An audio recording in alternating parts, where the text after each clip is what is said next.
Okay, today on WBTV, we are going to be talking about the new PS5 controller, the DualSense 5, and what our opinions of it. Because there's actually a lot of controversial opinions. There's a lot of people who think it's really good, and there's a lot of people who think it's really shit. And there's a battle, and it's weird because a lot of the PlayStation people don't like it, and a lot of the Xbox people like it, which is weird. But we'll get into that right until we get there.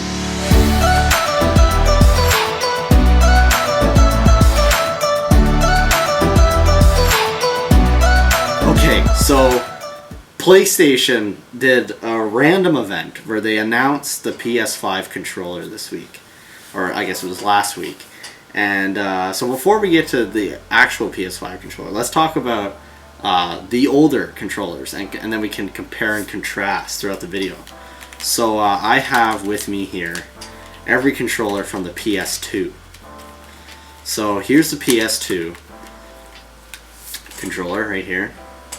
Here is the PS4 controller right here. So we got these two here. Main differences is this one is corded, right? It's not wireless. The sticks are very like they don't have a lot of play in them. They're very like solid and kind of like chintzy, wobbly. The buttons aren't that bad. The controller in general is just small and kind of has this weird like concave back. I don't know if you can see that. Yeah. And yeah, so that's the PS2. Then we got the PS3, which almost is the exact same thing as the PS2, just no wire, pretty much, pretty damn close. So like the joysticks are the same, like they're still, the analog sticks are still like, you know, pretty hard. Stiff. They don't really feel like comfortable to put your fingers on. And everything else about it is fine. The triggers are fine. I find this controller semi-comfortable. It is small. People say it's small. So then we got this, folks. Now this was the best controller ever released by... Okay, we're just memeing right there. Okay, and then we got this.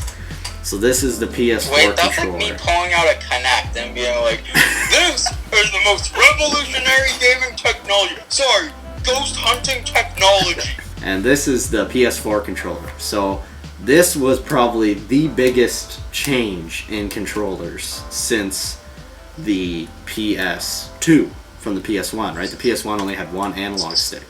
So this controller, you know, it's got the light on the back, it's got the touchpad, which I think is awesome, especially for typing. Like the touchpad works great.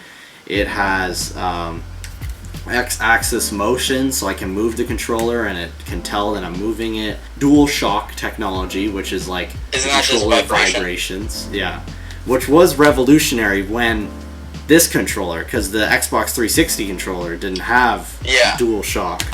But not really much new here, and the whole controller just kind of like, it's not really.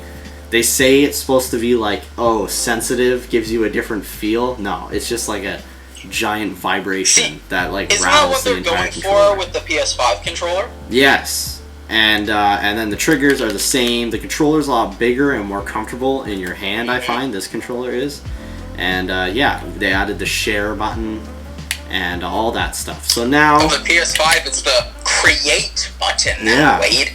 So now let's take a look at the PS5 controller, which I have on my screen over here. So I'm looking over here. That's why. So this controller is no longer called the DualShock anymore because it doesn't use DualShock technology. It's now called the DualSense controller because it uses DualSense technology. So what does DualSense mean is it is haptic feedback triggers. So like when you're pushing the trigger, yes, and like you're shooting, you're pulling back an arrow, the trigger will have more tension. Get resistance. Yeah, and different things like that. So that's the thing that the Xbox, wasn't the Elite controller had it on the one. I've never been interested in Elite controllers. I thought they were kind of stupid. They were stupid expensive. They're like $120, I think now. But it sounds like a feature that could have been on it. I don't know. I think either the Xbox One controller or the Xbox Elite controller. Either one of them had it. I can't remember which one. It still has the touchpad, which we featured in here. The touchpad is just bigger, it looks like, from the photo. It still has your same, your D-pad and your X, triangle, circle, square. However, the difference is these buttons have always had a matte finish on all the controllers. Matte finish, not like the glossy finish that the Xbox buttons kind of have. Mm-hmm, yeah. But it looks like for this generation, from the side view, it looks like these buttons have a glossy finish on them now this time. So they're more like, so instead of them being, are they still flat, or are they more circular like Xbox buttons? No, they're still flat, but like the actual printing of the X is almost, it looks like it's below the surface like of the button. Other than that, they kept the PlayStation button. They kept the options button, but as Blake referenced to earlier, we now have the create button, which they hinted at is for more creative options than sharing. So that's gonna be interesting. Yeah, who knows what that's gonna do? Like, it might, maybe they'll have like a video editing platform on your PlayStation, and you can like click the create button and do stuff with that. Who knows? PC also, charging. If I'm not wrong, the light changed from like the top to the sides of the touchpad, right? Yeah, so it's like this one that's on the top of the touchpad, but it's down the sides here, and it's not on the back. There isn't one on the back anymore. And then the charging port has changed from micro USB to USB-C. Folks, we got a rechargeable battery. We got a rechargeable battery once again. Since 2006, we have shipped with a rechargeable battery. Xbox announced that they will not be shipping with a rechargeable battery again, which I think is ridiculous. We're going to make a video about this next week because this has sparked the whole debate on what is better, rechargeable batteries or Duracell batteries. Here's another cool thing. It has a built-in mic. See, you were telling me about that, but what does that add to the PlayStation controller that it didn't have? So, like, instead of having to plug in a mic to play with somebody, so I could, like, if I was brand new to playing online, the controller has a built-in mic. So as long as I have a controller, I can talk to you online, which I think is cool. You know, nobody's gonna use it. Probably if you're like majorly playing online, right? If you're playing online daily. If you're a hardcore PlayStation fan or you're a gamer, you already have a headset. Yeah, and then nobody is going to. It's probably not going to sound super great. I mean, who knows? Sony does make a lot of speakers and stuff and mics, so who knows? But I can't see it sounding as good as a headset. But I think it's good for like a beginner. Instead of like what PlayStation used to do, where it would ship with like this, the PS4 shipped with this, which is like a little headset thing that you put in your one ear, and it's like a little microphone. And I used to play with this before I got my headset, when we used to play Dead by Daylight. And it didn't sound bad, but it didn't sound good. Well, yeah, it's like the earbuds I'm using. Like, it's nothing to brag about. Yeah. They're like, but it's an entry level. Brand Apple earbuds. Those are generic brand Sony earbuds. Yeah. So I was happy to hear the built-in mic. I thought that was a cool thing for entry level people. It's a nice option to have, you know, instead of having to go out and invest in something. It's right there. They said we're gonna learn more about it later, but they said that the DualSense technology allows you to feel different vibrations in different areas of the controller, or different sensations, as they like to say. So the example they give was if you were driving down the road in muddy conditions, the controller would vibrate to give you the sensation of driving down the road in muddy conditions, compared to shooting a gun. Those are the two differences they've said, right? Because shooting the gun's gonna be more of like a jolt, like a yeah, like methodical type thing. But like, I don't know how to driving down the road in muddy conditions is going to be more of like a slow but long vibration. Yeah. So now that we've got all of the features out of the way, I do think they've actually reshaped the triggers on the back. See, that's what it looked like to me as well. They looked like cleaner. Oh, I wanna say. they just look a little bit bigger to me. Oh. They look more like, no, yeah, they do look bigger, but they're not like the Xbox ones are like around the corner. So now that we've got out all the features and the specs, which I think is probably one of the best parts of this controller, the specs is what makes it cool. Now we can get into a little bit of the looks. Can I add one thing on Sure. the specs? Honestly, the thing, like, I am excited for the look of the controller, and we'll go into that after, but the thing I'm most excited about is what you said, DualSense. That is the most interesting thing to me, where it's higher quality vibration, it's attempting to immerse you more thoroughly into a game, and not even just more specific sensations on different parts of the controller, better vibration, different things. I'm more excited about the triggers having vibration and like resistance when you're pulling back a trigger. Like, I totally agree. I think the features of this controller is the biggest selling point. And it was the same thing with this. Like, people have said that PlayStation controllers are uncomfortable for years. I personally don't find them uncomfortable, but a lot of people prefer an Xbox controller over a PlayStation controller. But the thing that made the DualShock 4 stand out was the touchpad, because no controller had ever had a touchpad. The Wii U gamepad. Yeah. But like, I don't think we can consider that a controller. No. But yeah, so I think that's what made this stand out, even though it might not be the most comfortable thing. And right, you can't really judge, like, we can't judge this controller on how comfortable it's going to be because we can't tell that. But the looks of the controller. Now here's the thing where everybody starts to get angry. Everybody says that Sony made an Xbox controller. I mean, they ain't wrong, Wade. They made it a lot more blockier. It looks a lot more like an Xbox controller. I do agree with that. It's a lot blockier. It's a lot larger. It looks a lot more like an Xbox controller. However, if people were continuously complaining that PlayStation controllers were uncomfortable, why wouldn't they make a PlayStation controller look like an Xbox controller, right? No, I agree with that. I love that. I love the feel of Xbox controllers. Honestly, my hands, I think I have pretty large hands, so an Xbox controller fits in my hands nice. They're good. And PlayStation, whenever I've played PlayStation, that's one thing I've had to put up with to enjoy the controller. The one thing that has annoyed me is how small it is in my hands. So. Yeah, I agree with that. I think, and I do think it's a balance. I think it's from the pictures, it looks like it's a balance between this and an Xbox controller, which I think is not too blocky, too chunky, but it's also not too small. Yeah. And thin. So I think that could be a selling point. Now, what's your opinion on the color scheme? That was the first thing that caught my eye, and I did okay. The white, after looking at it for a while, it's okay. I can accept it, but I'd much rather have a classic black PlayStation controller. I don't like the white on the black. So here was my question. Does this open up equivalent to Xbox Design Labs for PlayStation controllers? Like, are they going to sell an all black and a white and black? Like, can you buy either one? Well, I don't think they're going to make a custom PlayStation controller store.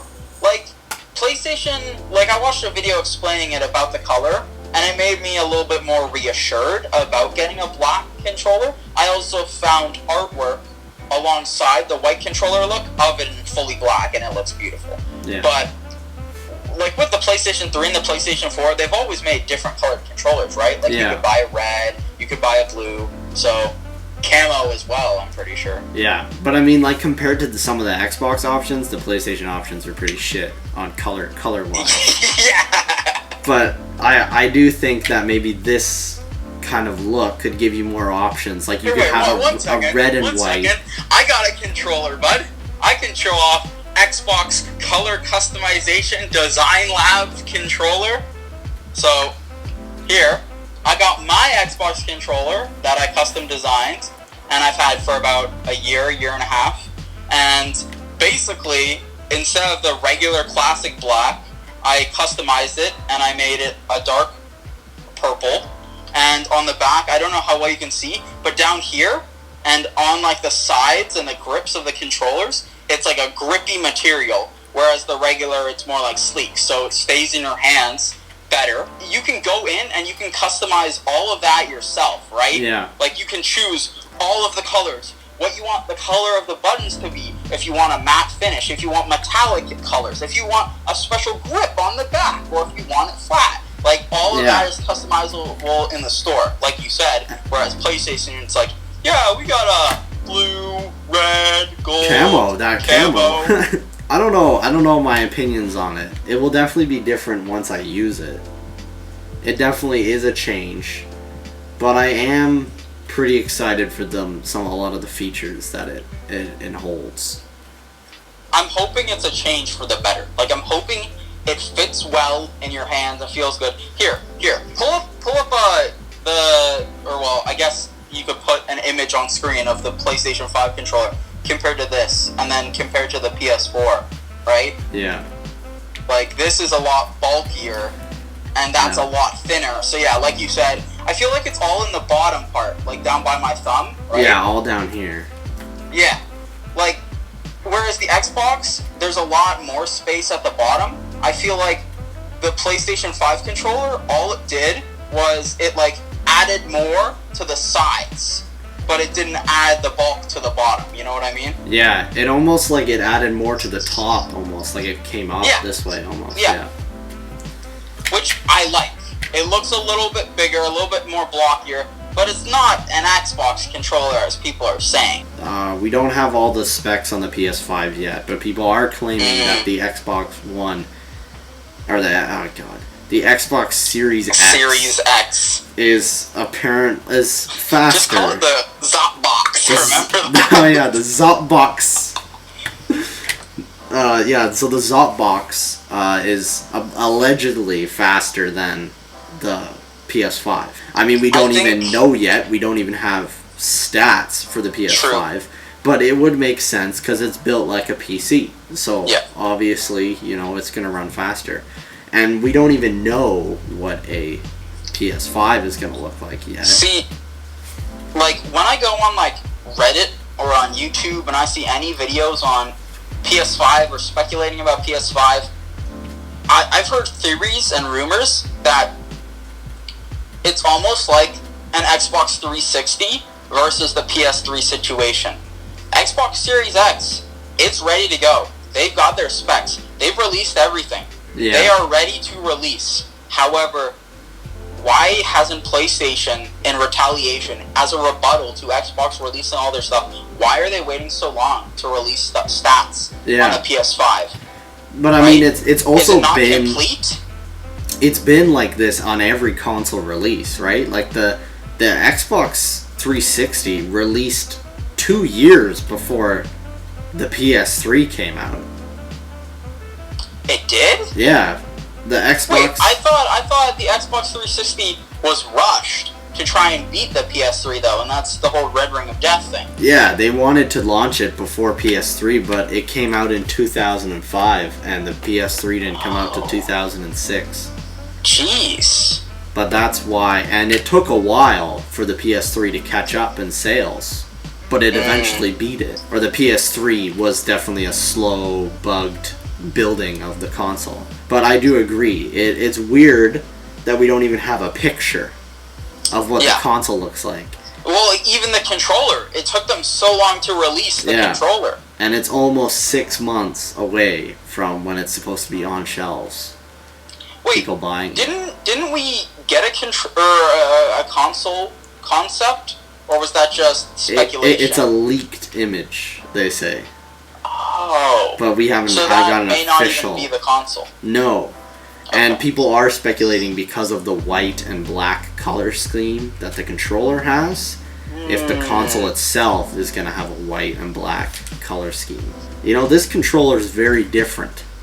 They're definitely trying out new things. Oh, yeah. And I'm more happy with that than the Xbox's way right now, where pretty much the controller is the exact same. That was disappointing to hear. Yeah. That was disappointing to find out. Because you're ready for something different, right? Why make the exact same controller? We've had this controller for the last 5+ years. Yeah. We were excited for something new. Give us something new. Yeah, at least something, right? It doesn't have to be rebuilt, but at least something. Anyway, so thank you guys for watching this episode of WVTV. I know it was a bit of a long one, but you know, we gotta get all these deets out for this controller. There's a lot of deets to share. It's a chonky boy. It's a chonky boy. Right after this, we're going to be recording a video on what is better, rechargeable batteries or old batteries, or batteries. I don't know. What's a not rechargeable battery? It's just a battery. AA batteries. AA batteries, folks. And so, thank you guys for watching this episode of WBTV. Like, comment, subscribe, share. Hit that share button. Send it out to your friends. Oh, it's the create button. Wait. Oh yeah, hit that create button, and then you'll fly into outer space, and that will be the end of it. And you'll create a new dimension. Thank you guys for watching this episode of WBT. Like, comment, subscribe. We'll see you guys in the next video. Thank you guys for watching WBT. If you want to see more videos like this one, click the video on the right. If you want to see skits, click the video on the left. And make sure to click that subscribe button so you don't miss a single video.